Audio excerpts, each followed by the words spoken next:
Hello guys, welcome back to the channel. एक और video में गुरनाम आपका स्वागत करता हूं। और गाइज आज का रिव्यू जो है वो लॉन्ग टर्म रिव्यू होने वाला है, क्योंकि हमारी ये जो होंडा अमेज है 2014 मॉडल है और इसको लगभग चलते हुए 8 साल हो गए हैं। आज 8 साल का एक्सपीरियंस इसके साथ कैसा रहा वो मैं आपके साथ शेयर करने वाला हूं। अगर आप एक second hand Honda amaze purchase करना जा रहे हो तो आपके लिए ये बहुत यूज़फुल वीडियो है, जिसमें मैं इसका total experience, driving experience, performance experience या फिर ब्रेकडाउन्स या सस्पेंशन का प्रॉब्लम या और इसकी माइलेज क्या रहती है वो सब चीज़ें इसमें कवर करने वाला हूँ। और आप किस बजट में इसको परचेज़ कर सकते हो वो भी मैं आपको इसमें बताने वाला हूँ। और साथ में कुछ चीज़ें अदर सेडान लाइक इटियोस और डिज़ायर के साथ भी कंपेयर करके दिखाऊंगा। चलिए फिर वीडियो शुरू करते हैं।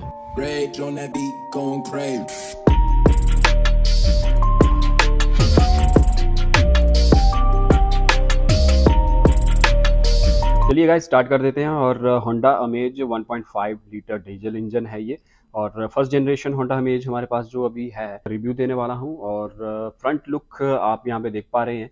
सो जो फ्रंट का लुक था वो मुझे डिज़ायर का काफ़ी अच्छा लगता है।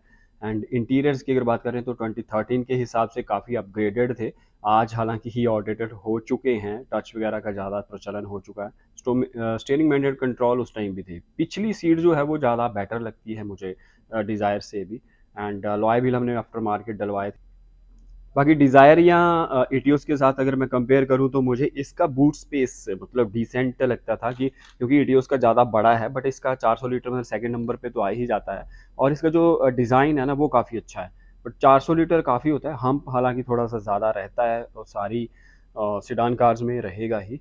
बट जो इसका डिज़ाइन है बाहर से देखने का वो मुझे डिज़ायर से भी अच्छा लगता था, इटियोस से अच्छा तो नहीं लगता है। बट फ्रंट जो है उसमें डिज़ायर अच्छी है। और इसके बाद अगर हम बात करें गाड़ी की परफॉर्मेंस की, माइलेज की, तो माइलेज गाड़ी का जो है वो स्विफ्ट के आसपास ही रहता है। मतलब 19-21 का फ़र्क है। 21 अगर स्विफ्ट डिज़ायर देती है तो इसका 19 का मैं बोल के चल सकता हूँ। सो अलॉय व्हील मैंने आपको बता ही दिया कि आफ्टर मार्केट डलवाए थे। ऐसा ऐसा कोई इशू नहीं आता। मतलब आप आफ्टर मार्केट भी अच्छी कंपनी के, किसी रेपुटेड कंपनी के डलवा ले तो कोई दिक्कत नहीं आने वाली है आपको इसमें। बूट स्पेस मैंने आपको इसमें कवर कर दिया। और अगर मैं सजेस्ट यही करूँगा कि अगर आप कहीं सिटी एरियाज़ में रहते हो तो आप इसको भी कंसिडर कर सकते हो। एंड अगर कहीं आप रूरल एरिया या गांव में या कोई रिमोट एरिया है तो आप डिज़ायर को प्रेफर करें, क्योंकि सर्विसेज का थोड़ा सा इशू हो सकता है कि आपको सर्विसेज सिटी में इजीली मिल जाती हैं इन इन ऐसी कार्स के लिए, बट गांव में जो है वो थोड़ा सा टफ हो जाता है। सो ये है इसके डोर पैनल, इस तरीके से कुछ दिखाई देता है। सो कभी कोई दिक्कत नहीं है, सिर्फ मोटर की दिक्कत आई थी। एक मोटर हमने चेंज करवाई, लास्ट रिव्यू में मैंने बताया भी था कि एक बार तो ये जो बटन है, इसके बटन के ऊपर हल्का सा वो कार्बन आ गया था, मतलब जंग वगैरह लग गया था, तो उसकी वजह से ये काम करना छोड़ गया था। एसी वेंट्स इस तरीके से रहते हैं। एंड कंट्रोल यहीं से हो जाता है, लाइट का अप डाउन बीम जो भी आपको करना है यहीं से सब हो जाएगा। और इस तरह का एनालॉग टाइप का मीटर रहता है जिसमें आरपीएम, एक साइड में फ्यूल टैंक का इंडिकेशन आपको मिलता रहेगा। हाँ, तो मैं बात कर रहा था कि अगर आप इसकी रीसेल वैल्यू की बात करें कंपेयर टू स्विफ्ट डिज़ायर, तो डिज़ायर का रीसेल वैल्यू ज़्यादा रहता है। बट ये वो वहीं पे कंपनसेट हो जाता है। मतलब अगर आप वो ज़्यादा महंगी ले रहे हो तभी उसको ज़्यादा रीसेल वैल्यू के साथ आप बेच पाओगे। ये आपको सस्ती मिल जाएगी बट उतना प्राइस भी इसका डाउन आप कर सकते हो। ये रहे इसके स्टीयरिंग माउंटेड कंट्रोल, जो कि डिज़ायर में इस वाले सेगमेंट में नहीं आते हैं, बट जो इसमें जो है वो आते थे। ये इसका प्लस पॉइंट था। और अंदर बैठ के नॉइस लेवल थोड़ा सा रहता है इस गाड़ी में, मतलब डिज़ायर की अपेक्षा कम।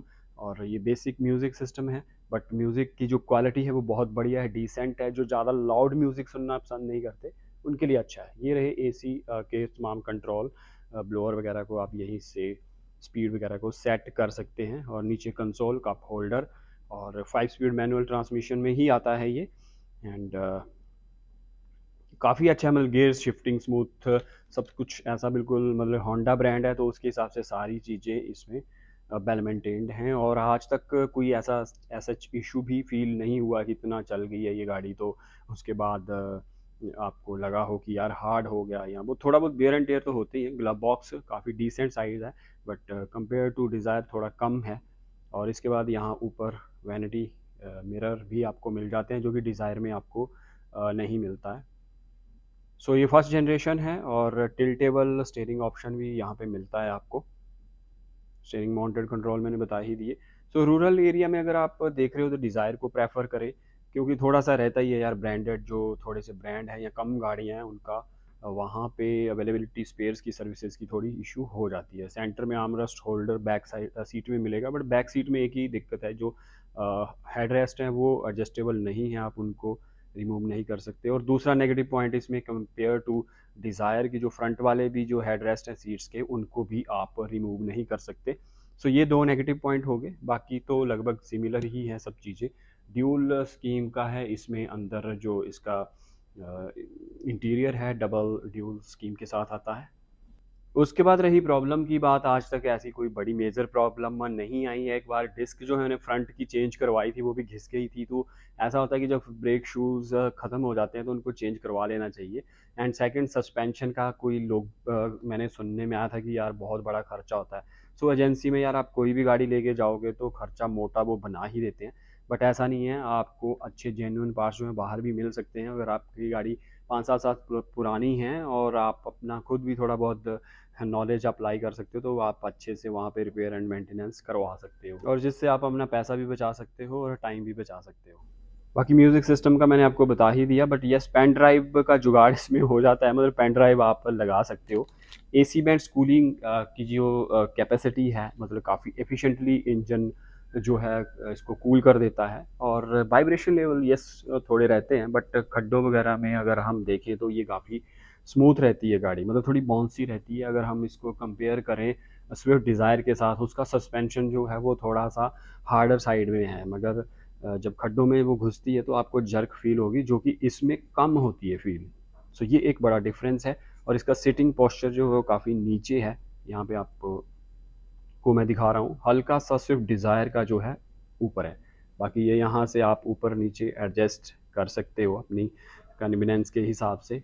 सो ड्राइवेबिलिटी में अगर देखें तो टर्बो लैग थोड़ा-सा ज़्यादा रहता है डिज़ायर की अपेक्षा में। अगर आप सिटी में गाड़ी चलाते हैं तो सिटी में ड्राइवेबिलिटी का थोड़ा-सा आपको टफ़ रहेगा। उसके बाद बूट स्पेस आपको इसमें बड़ा मिलने वाला है, 42 लीटर जो बूट स्पेस है वो इसमें ज़्यादा मिल जाता है। और उसके अलावा दोनों ही कार्स में वो जो नेगेटिव पॉइंट है, मुझे वो लगता है कि यहाँ सारी सीडान्स में कह सकते हैं कि जो बैक सीट होती है उसको हम फ़ोल्ड नहीं कर सकते, क्योंकि प्रैक्टिकैलिटी में कभी-कभी ऐसी चीज़ें हो जाती हैं कि आपको बैक सीट फ़ोल्ड करना पड़ती है, बट आप वो चीज़ें नहीं कर सकते। सो बाकी अब रही इसके प्राइस पॉइंट की बात, तो अगर 13, 14 या 15 मॉडल ये गाड़ी है तो 2,80,000 से लेके 3,20,000 तक, या फिर अगर आपकी लोकल गाड़ी है, कम चली हुई है, कंडीशन बिल्कुल परफेक्ट है, तो कंडीशन के बेस पर वो रेट जो है वो वेरी कर सकता है। हर व्हीकल का अपना एक प्राइस पॉइंट होता है, बट इस प्राइस में अगर आपको ये मिल जाती है, बहुत बेहतरीन गाड़ी है। माइलेज, परफॉर्मेंस, ब्रेकडाउन कौन-कौन से आते हैं, और बहुत सारे लोग ये पूछते थे कि यार मैं इतने